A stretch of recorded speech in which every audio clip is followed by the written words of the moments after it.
Ini cerita aku.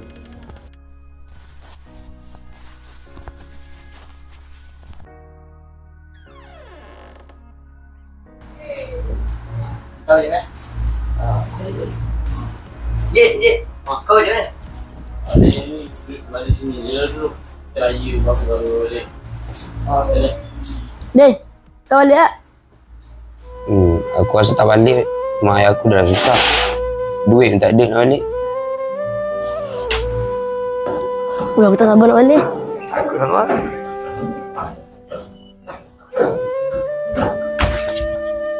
Mak aku sampai dah.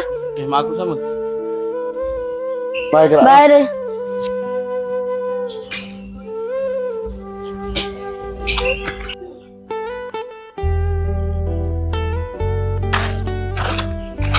Din, sabarlah, jangan sedih.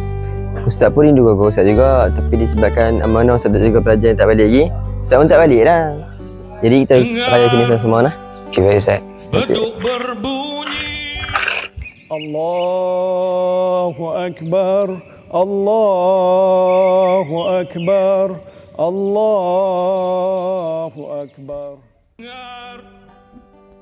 Beduk Din, berbunyi jom main raya.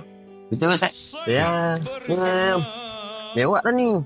di subuh sunyi. Lepas kita main raya, tapi beraya, okey? Okey, jom. Muslimin segera berbakti. Ustaz, boleh ke saya pinjam handphone aku ayah saya? Boleh?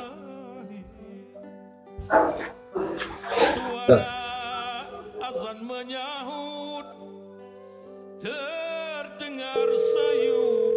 Assalamualaikum Umi, Assalamualaikum Abi. Selamat Raya Umi Abi. Nanti kalau ada masa dia ziarah Selamat Raya Umi Abi. Sabarlah. Ha? Nanti insyaAllah ada rezeki balik lah. Terdengar suara